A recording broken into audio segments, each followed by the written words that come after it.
Vamos a iniciar la materia, mejor dicho, el tema 1, que es la teoría general de sistemas. Y empezaremos definiendo lo que es un sistema. Hay varias definiciones, pero aquí vamos a plantear dos, las más comunes, que indican que un sistema es un conjunto de elementos, partes, que están interrelacionadas entre sí para lograr un fin común o un objetivo. Es decir, las partes no pueden estar aisladas, sino que todas trabajan para un mismo fin. Otra definición es un sistema, es un grupo de componentes que pueden funcionar recíprocamente para lograr un propósito común.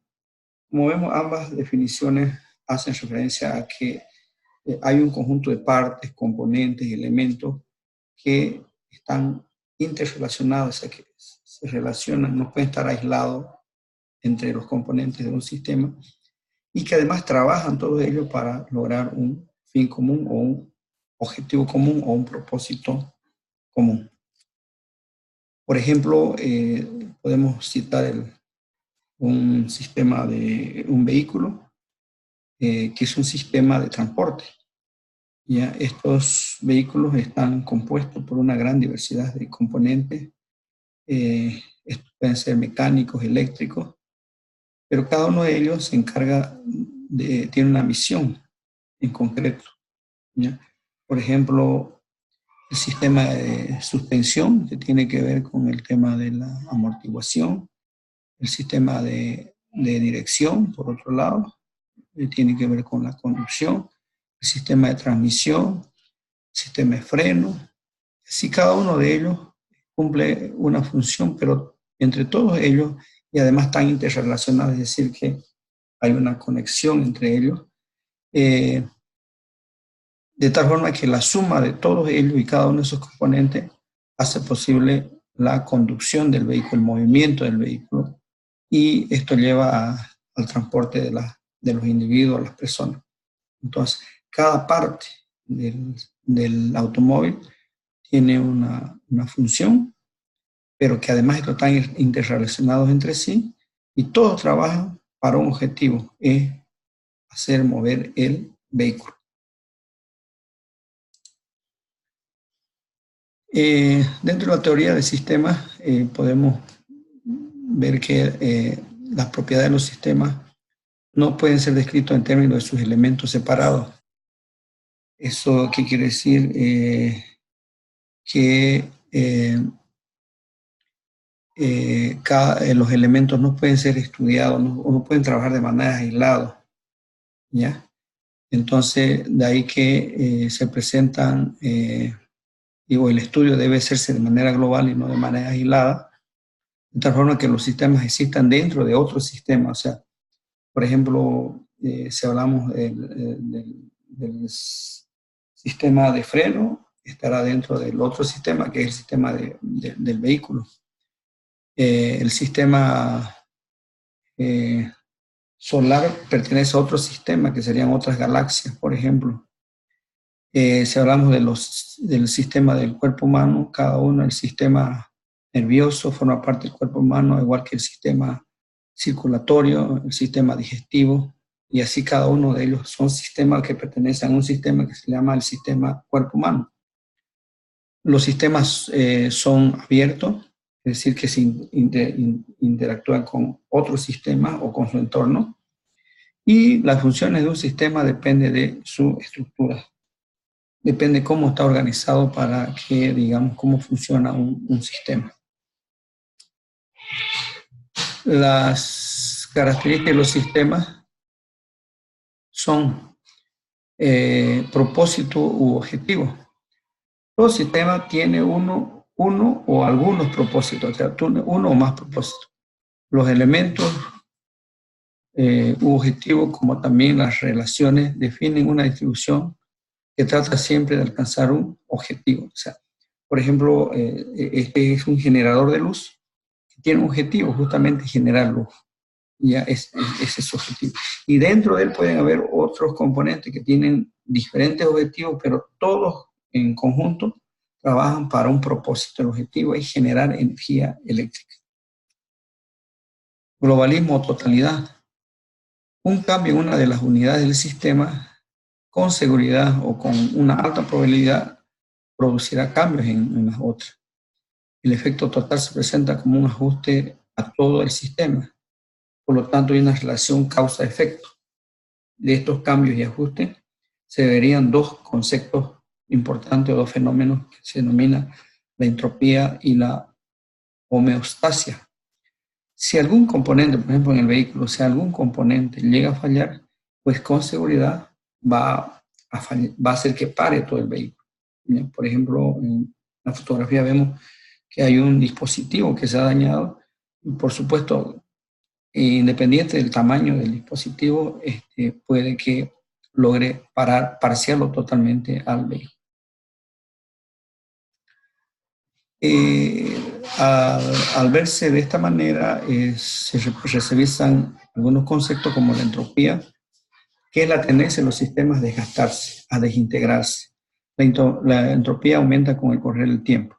Vemos la cara de un ser humano en la cual ha ido cambiando en el tiempo y vemos que al final de varios años la persona tiene un rostro diferente, ¿no?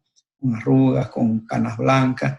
Entonces eso significa que con el tiempo se va a deteriorar. Todos los sistemas tienen a deteriorar. El vehículo cuando se usa después de un tiempo se daña, la computadora se daña con el tiempo, se van corroyendo los fierros y en fin, todos los sistemas tienden a degenerarse. Ese es el concepto de entropía.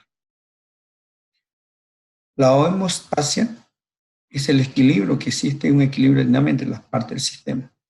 Los sistemas tienden a una tendencia a adaptarse con el fin de alcanzar un equilibrio interno frente a los cambios externos del entorno. Por ejemplo, podemos tener un sistema de calefacción o un sistema de enfriamiento de una casa.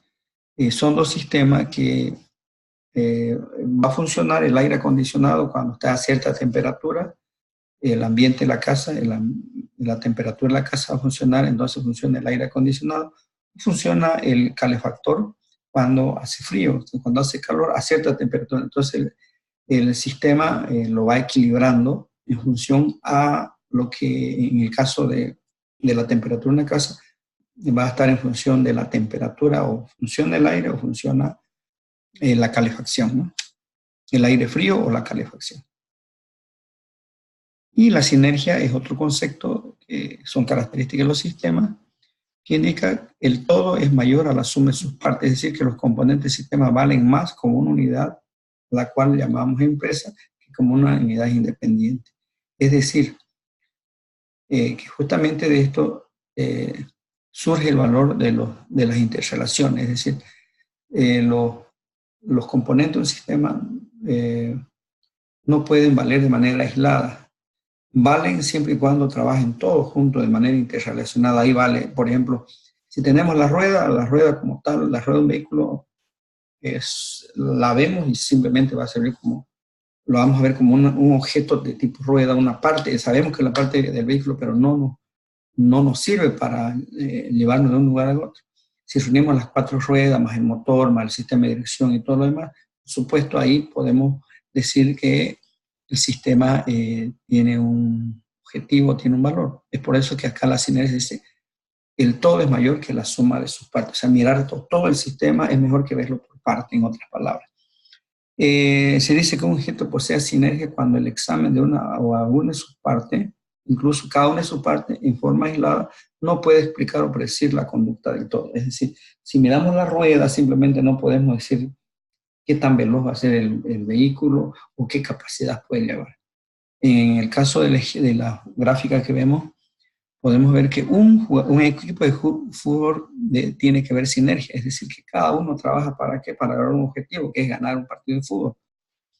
Así, si Messi entra solo a jugar un partido con otro equipo, él no va a poder solo. Entonces, pero sí con la ayuda de sus compañeros y haciendo una relación, una interrelación entre ellos, una coordinación entre ellos, sí pueden lograr un objetivo que es ganar un partido de fútbol. Y a eso se llama sinergia.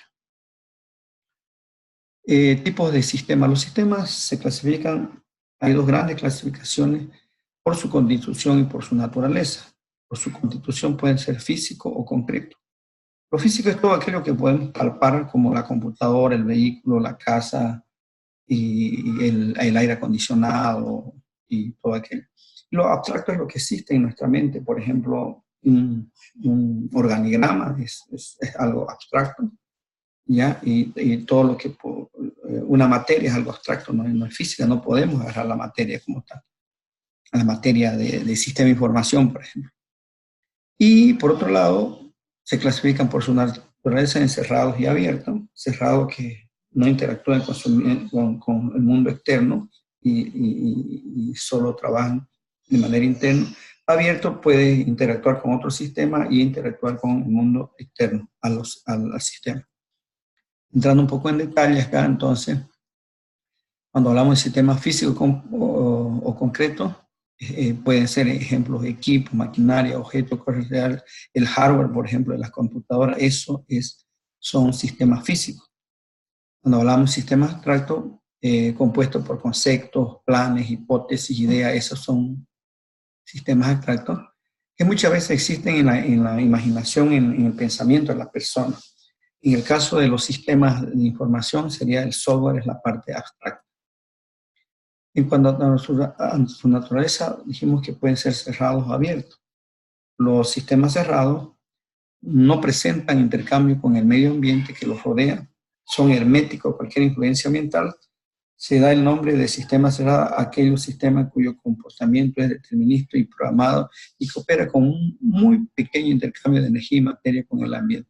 Por ejemplo, un reloj funciona de manera solitaria, no necesita los relojes automáticos, no los que ahora son digitales. Los automáticos funcionaban con un sistema y el propósito era dar la hora, simplemente, pero funcionaban solitos, no necesitaban este tipo de relojes, no necesitaban que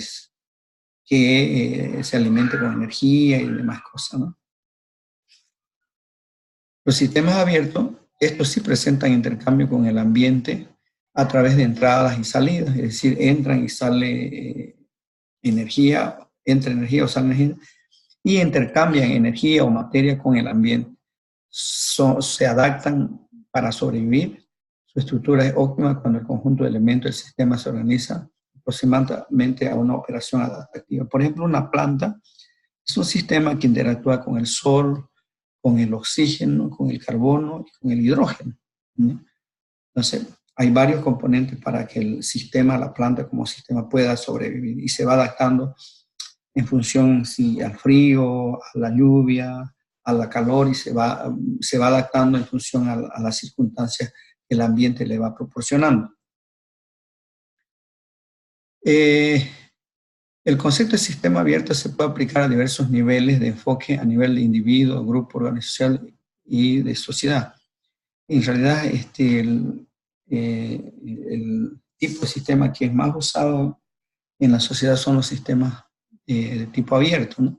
Ellos interactúan con el ambiente, recibiendo entradas como información, energía, recursos, y estos son transformados o procesados, generando salidas como ser información, energía, recursos naturales al mismo ambiente. El ambiente le da la entrada, lo procesa y genera la misma información transformada, ¿no?